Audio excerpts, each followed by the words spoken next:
이제 1강을 마치고 2강을 하는데 1강은 어땠습니까? 우리가 이제 회사 회계에 대한 기본적인 틀, 소위 이론적인 걸 1강에서는 조금 봤습니다. 그 내용이 결국에 앞으로 우리가 총 9강이 남아 있는데 이 강을 준비할 때 있어서 여러분들의 이 백그라운드가 됐으면 하는 그런 기대가 있고요.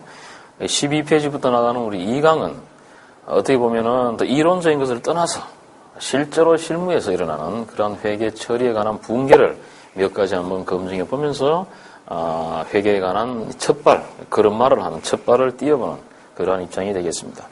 자, 12페이지에 회계 처리와 붕괴에 대한 우리의 일상적인 용어, 예를 들어서 여러분들이 어느 미국에 가면 영어를 이렇게 해야 서로 의사소통이 되잖아요. 마찬가지로 회계에서는 회계에서 쓰는 그 여러 가지 용어를 서로 알아야 의사소통이 됩니다.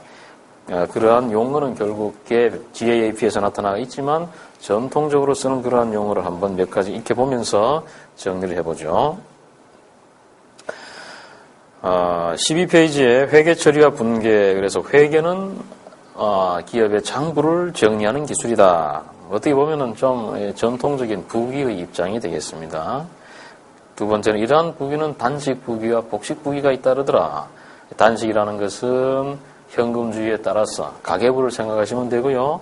복식부기라는 것은 지금 우리가 하는 붕괴, 차변과 대변에 관한 흐름을 쭉 나타내면서 자기 통제적으로 뭐가 한번 잘못되면 여기서 잘못됐구나 하는 것을 알아낼 수 있도록 만들어주는 그러한 기술이 되는 것이고, 복식부기를 하자면 가장 첫 번째로 해야 되는 것이 바로 분계다, 이런 얘기를 하고 있습니다. 다른 말로 하면 우리 기업 회계라는 것은 붕괴로 시작해서 분계로 끝난다. 소위 붕괴를 어떻게 하느냐, 요즘 말로 하면 전산체제를 갖고 있는 우리 회사 같이 그러면 전산으로 입력을 한다라고 했을 때 결국 붕괴라는 것은 여러분들이 전산에 입력을 하는 그 전표를 쳐넣는 그 행위가 붕괴고 인식이 되는 것이다 이 말이죠. 따라서 붕괴를 한다라는 것은 바로 회계 처리를 한다라는 것과 동일한 용어가 되겠습니다.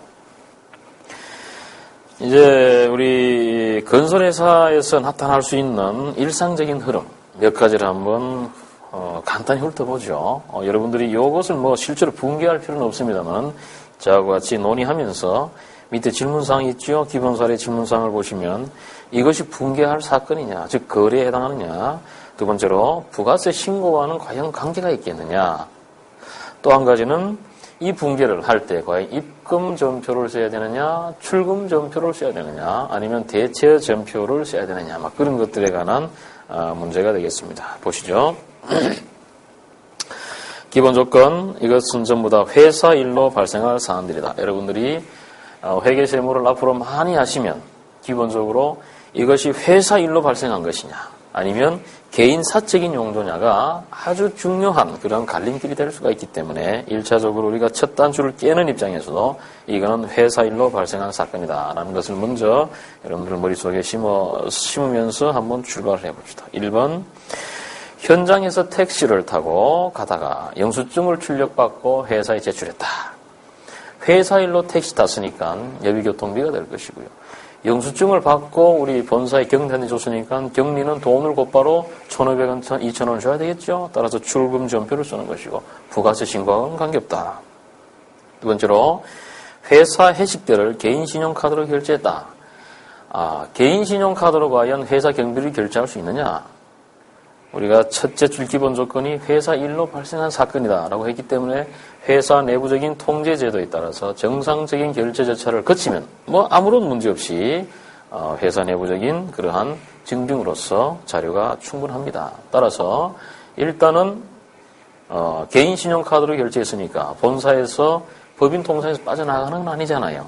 그러니까 개인 신용카드 매출 전표 가지고 온 그분한테 돈을 현금으로 내줘야 되겠죠. 따라서 출금 전표를 선택을 해야 되는 것이고, 현장 같으면 대체 전표인 전도금을 선택하는 것이고, 회사에 회식되기 때문에 복리후생비입니다. 따라서 신용카드 결제한 것에 대해서 신용카드 수치명 써서 제출 대상, 즉 매입세 공제를 받을 수 있는 것이다. 그렇다면 얘는 부가세 신고와 관련된 거래다. 이렇게 정리가 되는 것이죠. 갑자기 내용이 너무 어려워진 것 같은데 여러분들이 향후에 이 10강을 다 듣고 나시면 여기에 대한 이해를 충분히 하실 겁니다. 그때 다시 한번 돌아오셔서 이 기본 사례를 보셔야 됩니다. 세 번째로 임원용 차량을 할부로 구입하고 세금 계산서를 수취했다. 임원용 차량이기 때문에 차량 운반기구라는 유형자산의 취득이고 임원용 차량은 일반적으로 특수세 과세 대상이 되는 그러한 차량입니다. 임원용 차량을 사면서 마티즈 같은 거 사지는 않겠죠. 그렇다고 하면 이것은 당연히 부가세를 공제받지 못하는 그러한 불공제세액이 되는 것이고요. 따라서 일단 부가세 신고는 해야 됩니다. 세금 계산서를 받았으니까. 자, 네 번째, BTL 사업에 있어서의 RFP, 기본 계획에 대해서 협의했다. 협의한 거는 거래가 아니죠. 그죠? 다섯 번째, 급여 지급일에 급여를 지급하면서 국민연금 등 소득세를 이렇게 제외하고 통장에 지었다. 통장에 이체를 하는 행위는 혹시 잘못 생각을 하시면, 예금 통장에서 나갔으니까 출금이 아니냐. 우리가 회계에서 말하는 입금, 출금은 예금하고 관계없습니다. 반드시 현금만이 입출금이 되는 거죠. 따라서 얘도 예금 통장에서 빠져나갔으면 얘도 대체 전표가 되는 것이고, 따라서 대변이라는 것은 돈이 예금이 나가면서 국민연금, 소득세 등을 먼저 뽑아놓는 것을 예수금이라는 개념을 씁니다. 차변에는 급여, 대변에는 예금, 예수금 이렇게 되는 것이고, 그 급여가 과연 현장급여는 노무비라는 원가가 될 것이고요.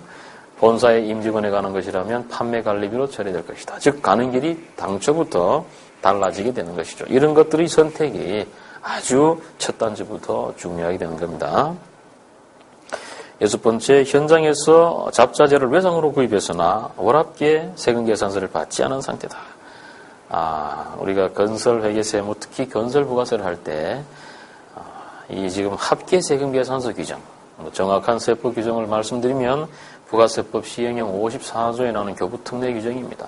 우리 건설회사한테는 너무나 고마운 규정입니다. 그래서 앞으로 자주 언급을 하게 될 가능성이 있는데, 이러한 합계 세금 계산서가 들어오는 이러한 케이스에 대해서 실무적으로 이렇게 자재를 구입하고 두세 번 구입하는 경우가 있다 하면 구입할 때 과연 회계 처리해야 될 거냐. 그 구입한 자재에 대해서 소위 이 재고 수불은 반드시 해야 됩니다. 그러나 회계 세무의 정리를 할 때, 아까 우리가 첫 단추를 깰 때 그 많은 거래 가운데 부가세법에 적용을 받는 거래가 또다시 90%쯤 된다 그랬는데, 그 부가세법에 적용을 받는 재화용료에 관한 거래는 반드시 세금 계산서나 기타의 증빙을 내가 눈으로 보면서 그것을 보고 전산에 입력을 하거나 전표를 뿌려야 되는 거예요. 안 그렇다면 상당한 업무에 혼란이 옵니다. 따라서 6번 같은 경우는 실제로 자재가 현장에 2번, 3번 들어왔지만 합계 세금 계산서라고 매월 말조로 달랑 한 장 받는 합계 세금 계산서를 내 눈으로 보지 않으면 절대로 전표를 입력하면 안 됩니다. 7번, 격리부 시제금을 인출한다. 이거는 격리부에서 은행에서 돈을 찾는 행위니까 그야말로 입금 전표. 8번에 현장에 2차 기성을 확정하기 위해서 발주자와 수차례 공문을 주고받았다. 이거는 역시 공문 주고받는 행위는 회계상의 거래가 아니죠. 다음 9번에 하도급 대금을 청구받은 후에 다음날 송금했다. 우리가 계산서라는 표현을 썼습니다. 계산서는 면세에 대한 증표로서 교부하는 것인데 아마 국민주택 건설에 관한 용역을 했나 보죠. 하도급업자가. 하도급업자한테 계산서를 청구를 받으면, 청구를 만약에 오늘이 지금 예를 들어서 9월 한 20일이다. 그럼 20일자로 청구받고 21일 날 돈을 주면 전표는 2개입니다. 그죠? 청구받을 때 외주비 또 공사미지급금, 돈을 지급할 때 차변의 공사미지급금, 대변의 현금예금 이렇게 나가야 되니까 분계가 2개고요. 만약에 청구를 오늘 받기는 받았는데 오늘이 이제 9월 19일인데 9월 20일자로 세금 계산서를 받았어요. 또는 계산서를 받았어. 근데 돈은 그 다음 날인 실제로 청구를 받은 날은 19일이지만 세금 계산서 날짜가 20일이라면 그 20일 날 돈을 줬다고 해보죠. 그렇다면 세금 계산서에 대한 입력은 20일 날 해야 되니까 돈을 청구를 받으면서 돈이 나가는 거잖아요. 따라서 이거는 한 건의 거래가 되는 겁니다. 자, 10번에 보시면 이기 예정부가세를 국세청에 전자납부했다. 전자납부라는 것을 많은 회사들이 하고 있을 겁니다. 그래서 전자납부를 하게 되면 국세청에서 곧바로 우리 통장에서 돈이 빠져나가는 구조가 되기 때문에 차변에는 부가세 예수금, 대변에는 예금 이런 식으로 회계 처리가 되고, 아무리 부가세를 전자납부했지만 얘는 부가세 신고와는 아무런 관계가 없는 그러한 거래가 되겠습니다. 자, 이러한 틀이 우리 이제 건설 회계에서 현장 본사 불문하고 많이 나타나고 있는 일반적인 현상인데, 만약 여러분들이 기본 사례에 대해서 지금 제가 말씀드렸던 모든 사항들을 편안하게 이해를 하시고, 참, 야, 이게 이런 의미지 하고 전부 다 수락을 하시는 정도가 되면, 실은 우리 기본 강의 수준은 벗어납니다. 그래서 지금 제가 말씀드렸던 몇 가지 사항들에 대해서, 야, 이거는 뭔지 잘 모르겠다. 그런 게 있으면 우리가 앞으로 강의를 통해서 하나하나 익혀나가는 그러한 구조를 취하시면 되겠습니다. 자, 그러면 13페이지에 이 분계의 모습이 나오죠. 분계. 요 내용을 우리가 칠판에 하나 적어놓고 과연 이 분계가 뭐냐 하는 것부터 간단히 한번 익혀보죠. 분계라는 것은 한자로 쓰면 이렇게 되는데 나누어서 정리한다는 뜻이죠. 나누어서. 그렇다면 원래 분계를 하자면 차변, 대변을 구성을 합니다. 그러니까 이게 왼쪽, 오른쪽을 쓰는데 전통적으로 왼쪽은 차변이고 대변은 오른쪽이에요. 왜 차변이 왼쪽이고 대변이 오른쪽이냐? 그건 설명할 사람이 아무도 없습니다. 옛날부터 그렇게 왔어요. 그러니까 그렇게 할 뿐이죠. 따라서 원래 차변, 왼쪽에 하나를 쓰고 오른쪽에 하나를 이렇게 똑같은 금액을 씁니다. 근데 원래 차변으로 쭉 기장을 하기로 전통적으로 결정해 놨던 것들은 뭐냐 그랬더니 여기는 대차, 대조표 차변에 있는 자산이라는 게 있고요. 이 자산하고 성격이 비슷한 게 있어요. 자산을 쓰면 이렇게 계산이 되는 그러한 것들을 비용이라고 이렇게 합니다. 그 다음 대변에 있는 것은 뭐냐? 자산이 누구 거냐라는 것을 아까 재무제표를 할 때 잠깐 설명드렸죠. 자산이 누구 거냐? 자산이라는 것은 나무 거야. 자산은 내 거야. 이러한 두 가지 계정이 나타날 거고요. 또 마찬가지로 자산을 팔면은 자산을 판 행위에 대해서 우리가 수익이라는 여러 가지 형식을 취하게 됩니다. 그래서 결국 크게 보면 분계는 자산, 비용, 부채, 자본, 수익 이 5가지가 서로 이렇게 찢고 볶아가면서 차변, 대변을 왔다 갔다 하는 거죠. 그렇다면 전통적으로 혹시 과거에 부기 공부를 하신 분이 있다면 전통적으로 거래 판료소라는 공부를 우리가 상업부기라든지 회계학을 처음 공부할 때 원리 같은 거 할 때 이렇게 책에 다 씁니다. 그런데 실은 저는 이 거래 판료소라는 것을 별로 좋아하지 않습니다. 회사의 실무에 들어가시면 거래는 판료소가 아니죠. 그죠? 이 하나, 둘, 셋, 넷, 5가지가 2개씩 막 조합을 이렇게 나가니까 판료소가 아니라 엄청 많은 거래가 발생하는 거죠. 그래서 여기에 너무 심취하지는 마시고 자산, 부채, 자본, 비용, 수익이라는 이 5가지가 필요할 때마다 서로 섞이면서 차변과 대변을 구성한다. 다시 한번 정리하면 원래 차변에 있는 자산 비용이 늘어나면 얘는 원래 차변이니까 차변에 적는 것이고요. 원래 차변인 자산 비용이 줄어들면 이제는 바깥으로 대변으로 보내는 겁니다. 그죠? 이것이 분계죠. 원래 대변에 있던 부채, 자본, 수익이 늘어나면 그냥 대변에 적는 것이고 이놈이 줄어들면 얘는 반대인 차변으로 가는 겁니다. 이게 분계 다죠. 분계가 어렵다, 회계 처리가 어렵다라는 얘기는 이것을 이해하는 것이 어려운 것이 아니라 자산, 부채, 자본, 수익, 비용이라는 얘들이 여러 가지 계정들이 있고 이것을 어떤 식으로 얼마의 금액을 장부의 전표로 만들어 적느냐 그 기술이 그게 이제 어려운 거죠. 그래서 이러한 전체들은 우리가 아주 쉽게 접근할 수가 있습니다. 그러면 이러한 5가지가 막 움직이면서 왔다 갔다 하면서 분계가 이루어지는데 이 분계를 적는 곳을 우리가 전통적으로 전표라고 이름을 붙여왔고요. 이러한 전표는 크게 하나, 둘, 3가지, 즉 3위식 전표를 기본으로 하고 있습니다. 그래서 첫 번째는 입금 전표, 돈이 들어오는 전표. 두 번째는 출금 전표, 돈이 나가는 전표. 세 번째는 대체 전표, 그래서 돈과 관계없는 전표인데 회계 처리의 거의 90% 이상이 대체 전표다. 이렇게 보시면 되고 나머지 한 8% 정도가 출금 전표, 한 1, 2%가 입금 전표다. 이렇게 보시면 되겠습니다. 여러분들이 13페이지 하단부에 보시면 입금 전표가 나와 있는데 입금 전표를 한번 잘 보시죠. 보면 계정이 분계는 차변, 대변 2개 이렇게 이루어져야 된다 그랬는데 입금 전표를 보니까 계정란이 하나밖에 없잖아요. 왜 이럴까? 요 입금 전표라는 것 자체가 차변은 현금입니다라는 뜻을 나타내는 거예요. 따라서 이 계정은 오로지 대변 계정만 쓰는 거고 14페이지 출금 전표를 보시면 출금 전표도 역시 계정이 하나밖에 없죠. 그럼 출금 전표는 왜 하나냐 했더니 출금 전표라는 전표를 쓰는 순간에 대변은 돈이 나가니까 대변은 현금입니다라는 거기 때문에 계정은 차변만 쓰는 겁니다. 그리고 출금, 입금 관계없는 것은 그 밑에 있는 대체 전표라고 해서 차변과 대변의 모든 계정들을 다 이렇게 적어나가는 것이고 수기장부를 할 경우에 이러한 3위식 전표 체제가 가장 참 이상적이어서 요즘 모든 전산 시스템도 다 3위식을 쓰고 있습니다.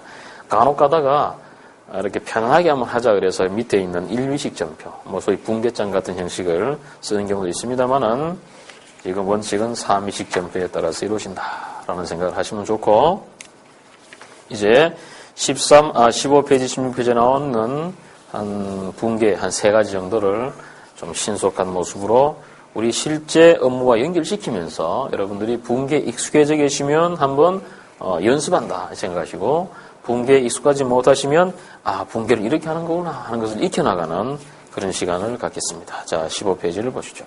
케이스 1 자산이 증가하는 유형이다. 꼭 자산이 증가한다기보다도 일단 그런 케이스를 한번 더 봤죠. 자산이 늘어나는 게 가장 현실에서 많으니까 갈로에 보시면 전산 환경일 경우에는 1회 입력으로 효율적인 회계 처리를 하기 위해서는 어떤 조건을 가져야 되느냐. 우리가 전산 환경에 대해서도 다음에 한번 언급할 시간이 있겠습니다만 전산이라는 것은요. 단 한 번의 입력으로 회계 세무 부가세를 일거에 만족시킬 수 있도록 정리가 돼야 됩니다. 그래야 효율적인 회계 정리가 되는 거죠. 그래서 세금계산서와 관련된 거래일 경우에는 조금 유의를 해야 됩니다. 왜? 부가세 신고와 관련돼 있으니까. 또 자재 등과 같이 공사 현장에서 나타나는 거다. 그러면 세금계산서와도 관계가 있겠지만 그것은 나중에 공사 원가 명세서라는 것을 만들어야 되기 때문에 건설 회계의 90%는 현장이라고 그랬죠. 그럼 현장에서 시작하고 현장에서 끝나는 것이 건설 회계다라고 본다면 현장에서 나타나는 어떤 자재가 나타나면 이건 어느 현장에서 나타났는지, 어느 현장의 자재인지를 분명히 알게끔 정리가 돼야 됩니다. 그것이 만약 A 현장 건데 B 현장 거로 섞어버리면 그냥 건설회계는 하루아침에 무너져 버리는 거죠. 그래서 현장 코드에 대해서 아주 집중해서 우리가 정리가 돼야 되고 또 거래처 관리를 하기 위해서 외상대금이나 이런 것들에 관한 정리를 하기 위해서 거래처 입력도 우리가 충실해야 돼요. 또 더 나아가서 건설에서는 전도금 형식으로 많은 자금이 현장으로 풀어지게 됩니다. 그럼 전도금이 과연 정산이 제대로 되는지를 보려면 거기에 대한 직원에 관한 그 신상까지도 같이 거래처로 걸어서 이 직원에 대해서 전도금 이만큼 나갔으니까 이번에 이렇게 정산되는구나 하는 것들을 체크할 수 있도록 정리가 되어야 되겠습니다. 자, 1번 보시면 현금으로 비품을 사봤다. 현금으로 비품을 사면 비품이라는 것은 우리 계획에 나오는 계정입니다만 비품이라는 것은 사무실에 쓰는 각종의 집기 비품 같은 고정자산을 얘기합니다. 그러면 세금계산서를 받았다. 그럼 세금계산서를 받는 상태에서 비품이 들어오면은요. 예를 들어 100원짜리가 비품이 들어왔다. 그러면 우리 문제는 지금 합쳐서 100원인데 100원짜리가 들어왔다. 그러면 100원에는 보면 나누기 1.1 해가지고 90 얼마하고 9 얼마가 공급가액과 부가세로 나눠져 있다 이 말이죠. 그러면 90원 정도는 비품이라는 자산으로 계상해주고 또 나머지 9원 정도는 부가세 선급금이라고 해서 계상해주면서 대변에 돈이 나가면 되는 것이고요. 현장에서 자재를 사왔다. 그러면 차변에 역시 재료라는 우리의 재고자산이 즉 자산이 늘어나는 거죠. 그리고 부가세 선급금이 동시에 들어가는 것이고 이것이 돈이 나가면 대변 역시 자산이 줄어드는 것이고 돈을 안 줬으면 부채, 외상대금이 늘어나는 것이고 이런 회계 처리가 이루어지게 되는 겁니다. 그다음 케이스 2를 보면 자산이 증가하면서 부채가 증가하는 유형, 다시 말하면 자산을 사면서 돈을 안 준 케이스지요. 그죠?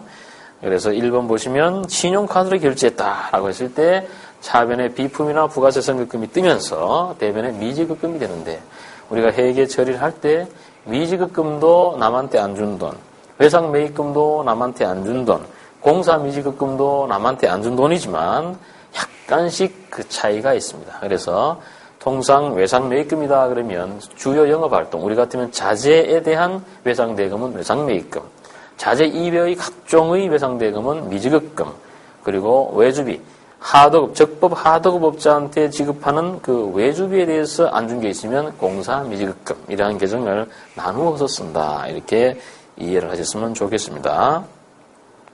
두 번째로 은행이나 주변 회사로부터 자금을 빌렸다. 즉 예금이 들어오면서 대변에 부채가 늘어나는 거죠. 그죠? 차입금이 올라가는 것이다. 자, 그다음 16페이지 보시면 비용이 발생합니다. 비용은 원래 차변이라고 그랬죠. 그래서 급여가 지급하는 날이 됐다. 그럼 차변의 급여라는 비용이 올라가고 이것을 돈을 줬다 그러면 대변에 원래 차변에 있던 자산이 예금이 나가니까 대변으로 빠져나가는 것이고, 그리고 우리가 급여 줄 때 국민연금, 건강보험, 실업급여, 기타 갑근세라든지 주민세 이런 것들 예수를 하잖아요. 그런 것들을 예수금이라는 개정을 쓰면서 부채가 늘어나는 거예요. 그것을 안 줬다. 급여를 안 줬다. 예를 들어서 9월달 봉급을 10월 5일날 준다든가 그럴 경우에는 9월 말일자에 이것처럼 차변의 급여, 대변의 미지급금이라는 회계 처리를 하게 됩니다. 다음 2번을 보시면 하도급업자로부터 기성 청구를 받았다. 그러면 차변의 외주비, 그리고 부가세 선급금, 그리고 대변에 줬으면 현금 예금, 안 줬으면 공사 미지급금, 이런 식으로 회계 처리가 된다. 또 세 번째, 거래처 접대를 하면서 카드로 결제했다. 그러면 차변의 접대비, 대변에 카드 결제한 것은 실은 카드라는 것은요, 지금 결제하면 다음 달 언제 이렇게 법인 통장에서 빠져나가잖아요. 그렇기 때문에 대변에 미지급금으로 정리를 하시면 됩니다. 자, 세 번째, 우리가 장부 조직을 보시면 이렇게 전표를 처리해 놓고 나면 이러한 전표들은 우리가 전산 처리하기 때문에 전산으로 하면 지가 알아서 쭈르륵 모든 보조장, 원장, 세무에 관한 명세서로 다 이동이 되지만 우리가 기본적인 내막을 알려면 회계상 장부라는 것은 각종의 보조장과 이것을 재무제표로 만들어주기 위해서 총괄해 놓고 있는 총계정 원장으로 구성되고, 이러한 것들에 대한 소위 검증은 여러분들이 전산 화면을 통해서 수시로 확인하는 그러한 절차를 거쳐야 되겠습니다. 자, 이렇게 해서 제2강의 분계 실무를 마치겠습니다.